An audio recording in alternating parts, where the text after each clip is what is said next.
Pengerami nyambut tahun ke-60 Sarawak.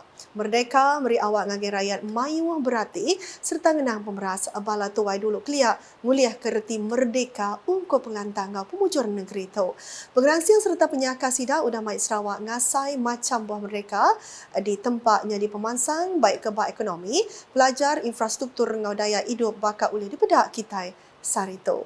Bak buletin ke sekali tu, pemberita kami bising nganau siku Raban Bangsa Orang Ulu, ianya Dato' Sri Bo Tajang Layang, berkongsi ke penemu, ngau pengelebak ia, kenya di siku Aribala Tuai Dulu Subak, ngulih reti merdeka ngagai menua Sarawak.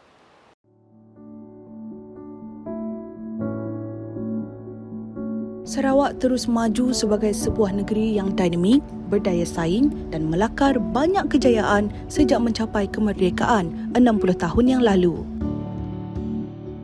Bekas Menteri dalam Kabinet Negeri Sarawak tahun 1963 hingga 1970, Dato' Sri Bo Tajang Layang berkata, kejayaan ini tidak akan mungkin terjadi tanpa idea dan sokongan yang kuat dari pemimpin-pemimpin negeri yang berdedikasi. Menurut beliau, pemimpin-pemimpin Sarawak telah berperanan penting dalam membimbing dan menggerakkan negeri ini secara bijak dan berwibawa ke arah pembangunan yang berterusan.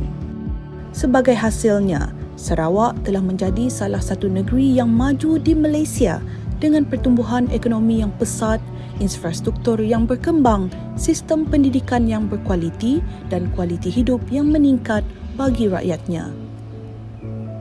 Sekarang semua sudah senang hati tengok kemajuan yang sudah dikerja, jalan darat, bikin kebun, hidro, kehidupan kami orang Ulu juga, orang dalam negeri juga. Saya beri ribuan banyak terima kasih kepada Datuk Stephen Kalonikan, Tan Sri, yang Ketua Menteri, Ketua Melayu juga, Ketua Dayak juga, bahwa kita merdeka pada masa itu. Jikalau tidak hubungan yang baik akan oleh mereka, tidaklah kita senang sampai hari ini. Beliau berkata demikian semasa ditemu bual UKAS di kediaman beliau bersama isterinya Datin Sri Devong Anyi di Kuching. Dalam masa sama, Dato' Sri Bo Tajang turut mengingatkan rakyat Sarawak untuk menghargai dan mengenang jasa serta sumbangan yang diberikan oleh para pemimpin terdahulu yang telah bekerja keras untuk mencapai kemerdekaan dan mewujudkan landasan kukuh bagi Sarawak agar terus maju pada tahun-tahun mendatang. Ke arah itu, beliau menekankan kepentingan hubungan kukuh dan perpaduan antara Semenanjung dan Sarawak atas nama Malaysia bagi mencapai masa depan yang gemilang.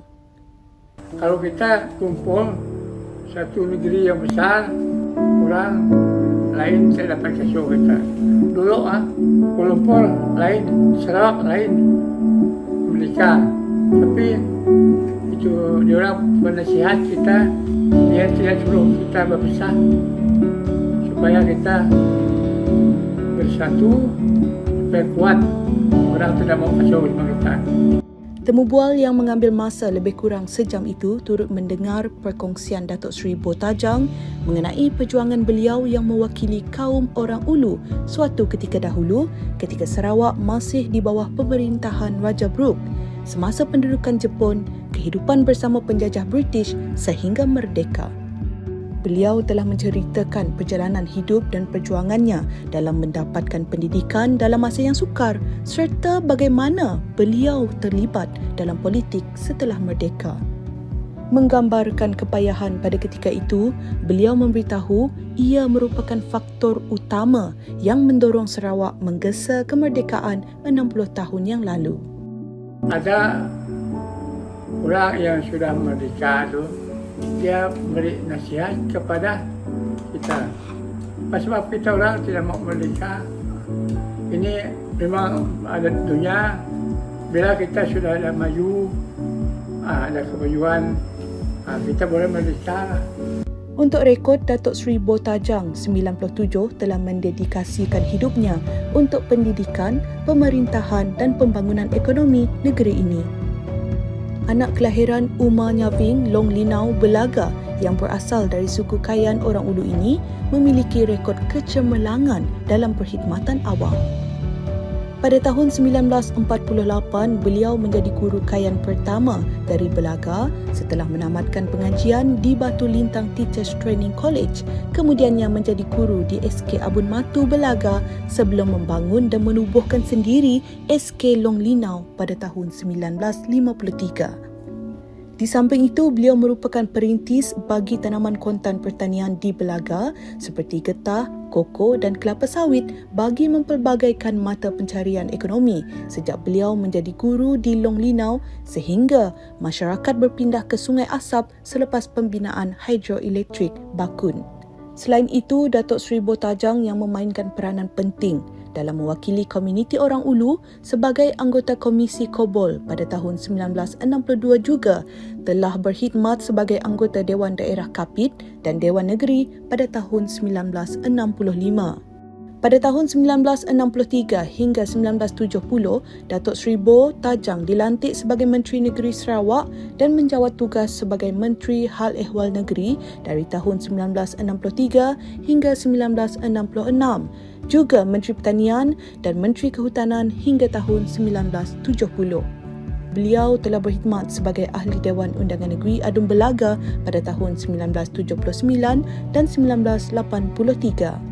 Selain pencapaian dan perkhidmatan yang luar biasa, Datuk Seri Botajang Laing juga dianugerahkan gelaran Datuk Seri PNPS dan dihormati sebagai pengasas Pejuang Kemerdekaan PPK pada tahun 2013. Datuk Seri Botajang adalah contoh teladan dari seseorang yang memberikan sumbangan besar kepada pembangunan Sarawak dan komuniti Dayak Orang Ulu. Dengan pengalaman dan dedikasinya, beliau telah menciptakan impak yang positif bagi rakyat Sarawak dan meninggalkan warisan yang tidak ternilai.